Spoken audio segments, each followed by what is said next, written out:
পৃথ্বীশ, অনেক অনেক শুভেচ্ছা।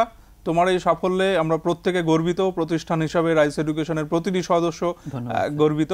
এবং পৃথ্বীশ এমন একজন ছাত্র যে West Bengal civil service 2020 group C qualify করে already in service.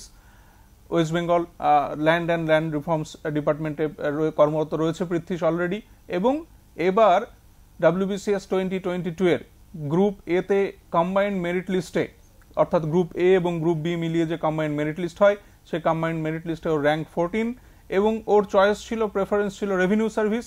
O revenue সার্ভিসে কিন্তু র্যাঙ্ক করেছে 1। অর্থাৎ পৃথ্বীশের কাছে সুযোগ ছিল সহজেই এক্সিকিউটিভ জয়েন করার, কিন্তু রেভিনিউ সার্ভিসে যাওয়ার ইচ্ছে কেন? হ্যাঁ, আমার কাছে র্যাঙ্ক 14 এর মাধ্যমে আমি এ এবং বি এর যে কোনো সার্ভিসে নিতে পারতাম। রেভিনিউ সার্ভিসে যাওয়ার ক্ষেত্রে আমার একটা প্রধান ক্রাইটেরিয়া ছিল, এবং এটা ইন্টারভিউতে আমাকে জিজ্ঞেস করেছিল স্যার যে কেন রেভিনিউ সার্ভিস নিচ্ছি। তো সেটার মধ্যে একটা আমার মনে হয়েছে যে ওয়ার্ক লাইফ ব্যালেন্সটা, ওইখানকার অন্যান্য যে সার্ভিসগুলো রয়েছে, ওয়ার্ক লাইফ পার্সোনাল লাইফের যে ব্যালেন্স আর কি, সেটা রেভিনিউ সার্ভিস অনেকটাই বেটার প্রোভাইড করে। তো মেইনলি সেই কারণেই রেভিনিউ সার্ভিস আমি নিয়েছি স্যার। পৃথ্বীশ, এই যে সরকারি চাকরি করবে, এবং আমি জানি যে তুমি সিভিল সার্ভিস ছাড়া, মানে WBCS ছাড়া অন্য কোনো পরীক্ষায় কখনো দাওনি, প্রস্তুতি নেওয়া তো দূরের কথা, তো সেটা কখন ঠিক হয়েছিল, কেন ঠিক হয়েছিল? দুটো অ্যাসপেক্ট আছে স্যার। আমার একটা মেডিকেল হিস্ট্রি আছে। আমার 11 বছর আগে কিডনি ট্রান্সপ্ল্যান্ট হয়েছিল। তো তারপরে আমি শিওর ছিলাম না যে আমি কোন মানে কি নিয়ে পড়াশোনা করবো, ভবিষ্যৎ প্ল্যানটা অতটা আর কি একটু হেজিই ছিল আমি বলবো। সেক্ষেত্রে যেটা হয়েছিল স্যার, যে আমি দীর্ঘদিন টিউশন করতাম, এবং সেক্ষেত্রে মোটামুটি সেটা দিয়ে আমার লিভিংস চলতো। তো তারপর অ্যারাউন্ড 2018 আমি ডিসাইড করি যে আমি গভর্নমেন্ট সার্ভিসের পরীক্ষায় বসবো এবং WBCS-এই যাবো। গভর্নমেন্ট সার্ভিস বলতে আমার কাছে অনলি WBCS। তো সেই ক্ষেত্রে আমার মনে হয়েছিল যে যদি প্রিপারেশন নিতেই হয়, তাহলে WBCS-এর যেটা সব থেকে ট্রাস্টওয়ার্দি এবং সব থেকে রিলায়েবল ফাউন্ডেশন, সেটা একমাত্র রাইসে গেলেই সম্ভব হবে। তো আমি 2018-এর সেপ্টেম্বর মাসে আমি রাইসে জয়েন করি, এবং পাশাপাশি প্যারালালি আমি রাইসের সাথে সাথে নিজের প্রিপারেশন নিতে স্টার্ট করি। এবং লাকিলি 2019-এর ফেব্রুয়ারিতে যে প্রিলিমস হয়, সেই প্রিলিমসে আমি বসি প্রথমবারের জন্য, এবং প্রথমবারই প্রিলিমস কোয়ালিফাই করি। তখন রাইস আমাকে বিশেষত হেল্প করেছিল, কারণ রাইসে 2 ইয়ার্স কোর্স থাকে। তো রাইস আমাকে স্পেশাল পারমিশন দিয়ে আপনাদের যে মেইনসের ব্যাচ রয়েছে সেখানে আমাকে পড়ার সুযোগ করে দেয়, এবং রাইসের মাধ্যমে আমি মেইনসের প্রিপারেশন নিই, এবং ওই বছর জুলাই মাসে আমি প্রথম মেইনস দেই, এবং সেটা রেজাল্ট আসতে 2 বছর দেরি হয়েছিল, কারণ মাঝখানে কোভিড এসে গেছিল। তো আমি সেই প্রথম মেইনসেই কোয়ালিফাই করতে পারি। 2019-এর রেজাল্ট 2021-এ বেরিয়েছে। তো সেই বছর আমি মেইনসের জন্য ইন্টারভিউর জন্য ডাক পাই, কিন্তু আলটিমেটলি আমি কোনো সার্ভিসে কোয়ালিফাই করিনি। তার পরের বছর, যেটা 2022 সালে আর কি, তো সেখানে আমি আর কি WBCS 2020-র মাধ্যমে আর কি West Bengal land and land reform সার্ভিসে আমি রেভিনিউ অফিসার হিসেবে সুযোগ পাই। এরপর পরে যে WBCS 2021, সেখানেও আমি গ্রুপের ইন্টারভিউতে ডাক পেয়েছি, এবং সেখানে আমি 1.5 নম্বরের জন্য গ্রুপের একটা চেয়ার মিস করি। আর এই বছর আমি কম্বাইন্ড মেরিট লিস্টে 14 র্যাঙ্ক করেছিলাম, এবং আমার প্রেফার্ড সার্ভিস ছিল ওয়েস্ট বেঙ্গল রেভিনিউ সার্ভিস, এবং সেখানে আমি ফার্স্ট র্যাঙ্ক করতে পেরেছি। তো এই যে প্রিপারেশনটা তোমার শুরু হলো, এবং প্রাতিষ্ঠানিক প্রশিক্ষণের কথা তুমি বললে যে যখনই মনে হচ্ছে প্রয়োজন, তো প্রাতিষ্ঠানিক প্রশিক্ষণ তোমার এই সাফল্যকে কিভাবে ত্বরান্বিত করলো? খুবই গুরুত্বপূর্ণ স্যার, কারণ নিজে আমরা self study obviously the most important thing, কিন্তু সেলফ স্টাডি করে যদি বাড়িতে বসেই কেউ সেলফ স্টাডি করে, সে নিজেকে জাজ করতে পারছে না। তারপর যদি কোনো কোয়ারিজ থাকে, আমার কোনো টিচার থাকছে না যে যার কাছে আমি জিজ্ঞেস করে জানতে পারবো। আর নিজে যে ঠিক কোন জায়গায় দাঁড়িয়ে আছি এটা বোঝা খুব গুরুত্বপূর্ণ। বাড়িতে বসে পড়তে পড়তে আমার কতটা প্রোগ্রেস হচ্ছে, কিভাবে হচ্ছে, এটা যদি আমি একটা টেস্ট না দিই, তাহলে আমি কী করে বুঝতে পারবো? তো রাইস আমাকে এটা ফাউন্ডেশন, রাইসের একটা প্রচুর সংখ্যক স্টুডেন্ট রাইসে যেহেতু অলরেডি পড়াশোনা করে, এবং most of them are dedicated to WBCS, তাহলে আমি নিজেকে জাজ করতে পারছি যে সেই সব স্টুডেন্ট যারা আমার সঙ্গে অ্যাকচুয়াল পরীক্ষাতেও থাকবে, তো তাদের রেসপেক্ট আমি ঠিক কোন জায়গায় দাঁড়িয়ে আছি, এবং এটা ইনভ্যালুয়েবল। মানে এবং আর রাইসের একটা ব্যাপার আছে যে রাইস শুধুমাত্র প্রিলিমসের গাইডেন্স দিচ্ছে, শুধু মেইনসের গাইডেন্স এমন না, মানে প্রিলিমস, মেইনস এবং ইন্টারভিউ পর্যন্ত এই যে একটা মানে চেইন প্রসেসের মাধ্যমে রাইস কমপ্লিট গাইডেন্স দিচ্ছে। তো আমার মনে হয় না যে both infrastructure wise, faculty wise, এবং এই যে একটা খুব সিস্টেমেটিক্যালি রাইস প্রসেস করে, এটা মনে হয় না আর কোনো অর্গানাইজেশন ওয়েস্ট বেঙ্গলের মধ্যে এই একটা কমপ্লিট সিস্টেমেটিক অ্যাপ্রোচে যে WBCS-টাকে দেখা, এটা মনে হয় না আর কোনো অর্গানাইজেশন প্রোভাইড করে। হ্যাভিং সেড দ্যাট, অবশ্যই সেলফ স্টাডি সব থেকে important thing. With the changing and dynamic pattern of WBCS questions, with each passing year self study becomes more and more important sir. যারা দেখছে যারা ভবিষ্যতে WBCS পরীক্ষায় বসতে চলেছে, এই কথাগুলি কিন্তু খুব গুরুত্বপূর্ণ। আমি পৃথ্বী যদি আসি, যে একটা প্রিপারেশনের বিভিন্ন কম্পোনেন্ট থাকে, মানে যদি একদম শুরু করা যায় যে ক্লাসরুম কোচিং, যেখানে এক্সপার্ট টিচাররা পড়াচ্ছেন, তার সঙ্গে স্টাডি মেটেরিয়াল রয়েছে, তার সঙ্গে লাইব্রেরি রয়েছে, লাইব্রেরি রয়েছে, তার সঙ্গে বিভিন্ন স্পেশাল স্টাডি মেটেরিয়াল যেগুলো এক্সাম ওরিয়েন্টেড করে তৈরি করা হয়, ইভ্যালুয়েশন প্রসেস রয়েছে, class test, homework, weekly examination, monthly examination, এর সঙ্গে সঙ্গে রয়েছে মক টেস্ট, যেখানে বিভিন্ন পরীক্ষার মতো করে কোয়েশ্চেন তৈরি করে পরীক্ষা নেওয়া হচ্ছে, যাতে পরীক্ষার্থী নিজেকে জাজ করে নিতে পারে, যেটা তুমি এক্ষুনি বলছিলে। তো এই সমস্ত কিছুর মধ্যে এই যে কম্পোনেন্টগুলো ফলো করে একটা প্রিপারেশন নেওয়া, এইটা অনেক সময় দেখা যায় যে অনেকেই সেইভাবে গুরুত্ব দিচ্ছে না। তো এই মেথোডোলজি ফলো করাটা কতটা গুরুত্বপূর্ণ? ভীষণ গুরুত্বপূর্ণ। এই যে ইন্টিগ্রেটেড অ্যাপ্রোচ, এই যে prelims, means, interview, complete integrated approach, এই সিস্টেমের মধ্যে না থাকলে এই WBCS এর প্রসেসটাকে, WBCS এর স্পিরিটটাকে স্যার অ্যাবজর্ব করা যায় না।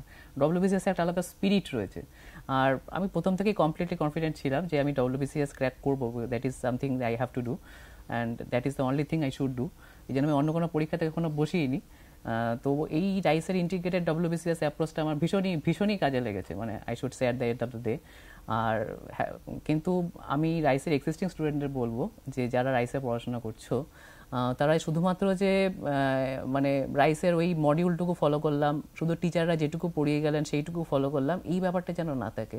আমি তো বলবো যে তুমি যখন মান্থলি টেস্টগুলো দিচ্ছ, উইকলি টেস্টগুলো দিচ্ছ, তার থেকে বেশি কিছু পড়াশোনা এগিয়ে রাখো।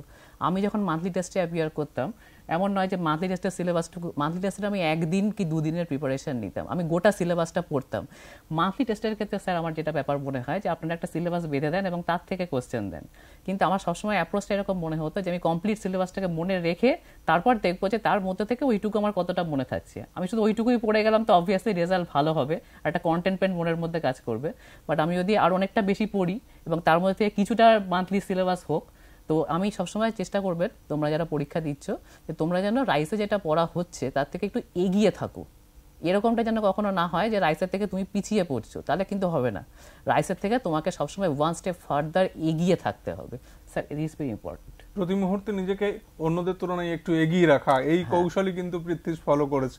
পৃথ্বীশ, একটা জিনিস বলো, যে তোমার অপশনাল সাবজেক্ট ছিল অ্যানথ্রোপোলজি, তুমি কেমিস্ট্রি স্টুডেন্ট ছিলে, অথচ অ্যানথ্রোপোলজি সাবজেক্ট হিসেবে বেছে নিলে এবং সেখানে ভালো স্কোর তো অবশ্যই করেছো, নইলে এই জায়গায় আসা সম্ভবই ছিল না। তো এটা কেন, অ্যানথ্রোপোলজিকে কেন বেছে নিলে? এর ব্যাপারে আমি কমপ্লিটলি অনেস্ট হব। তোমরা যদি এখনকার ক্যান্ডিডেট হও, তো আজকের দিনে দাঁড়িয়ে আমি তোমাদেরকে এটাই অ্যাডভাইস দেবো যে তোমাদের গ্র্যাজুয়েশন সাবজেক্ট প্রেফারেন্স হওয়া উচিত। আমারও ক্ষেত্রে most wise decision would have been back then যে আমি কেমিস্ট্রি নিয়ে করলে পরেই হয়তো বেটার হতো, আমার হয়তো আরও সাকসেসটা আরও আগে চলে আসতো। এবার অ্যানথ্রোপোলজি নিয়ে পড়াটা সমস্যা নয় স্যার। অ্যানথ্রোপোলজিতে আমরা এখানে ডক্টর রূপাল মান্না স্যারের গাইডেন্স পেয়েছি, মানে he is kind of legend in anthropology. তো অ্যানথ্রোপোলজি বুঝতে উপল মান্না স্যারের গাইডেন্স নিলে পরে সমস্যাই হয় না। আর তাছাড়া অ্যানথ্রোপোলজির একটা খুব বড় অ্যাডভান্টেজ হচ্ছে যে অ্যানথ্রোপোলজির ক্ষেত্রে আমরা প্রচুর সংখ্যক মেটেরিয়াল হাতের কাছে পাই, রিসোর্সেস অনেক বেশি স্যার। রাইসের রিসোর্স, মান্না স্যারের রিসোর্স, এবং তার পাশাপাশি হচ্ছে গিয়ে হাজারটা বই মার্কেটে অ্যাভেলেবেল, ইউপিএসসির বই মার্কেটে অ্যাভেলেবেল, এবং UPSC syllabus, WBCS syllabus almost parallel in case of anthropology, 90% is same. ফলে রিসোর্স নিয়ে কোনো সমস্যা নেই। সাবজেক্টটা উপল মান্না স্যারের কাছে পড়লে বুঝতে কোনো সমস্যা হওয়ার কথা নয়।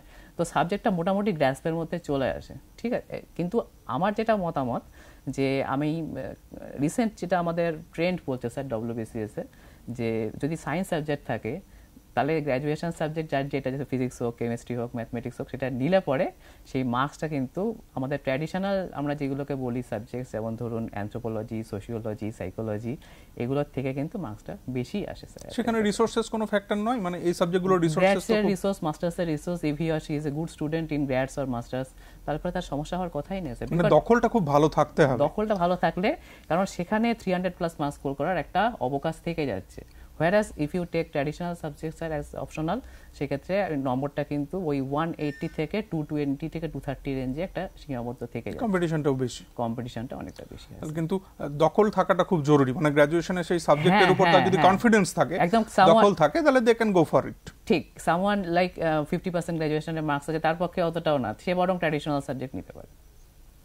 আচ্ছা, এবার পার্সোনালিটি টেস্টের বিষয়ে যদি আসি, মানে একটু যদি গল্পের ছলেই বলো যে কি ধরনের পার্সোনালিটি টেস্টের প্রিপারেশন তুমি রাইসে নিয়েছো, বেশ কয়েকবার বেশ কয়েকটি পরীক্ষার জন্য তুমি প্রিপারেশন নিয়েছো, সেখানে ইন্টারভিউয়ের জেনারেল ক্লাস বা মক টেস্ট কিভাবে তোমাকে হেল্প করেছে, এবং সেটা নিয়ে যখন তুমি পাবলিক সার্ভিস কমিশনের ইন্টারভিউ বোর্ড ফেস করেছো তখন তোমার কিরকম মনে হয়েছে, সেখানে কি ধরনের প্রশ্ন ফেস করেছো, একটু যদি মানে সবার নলেজের জন্য বলো।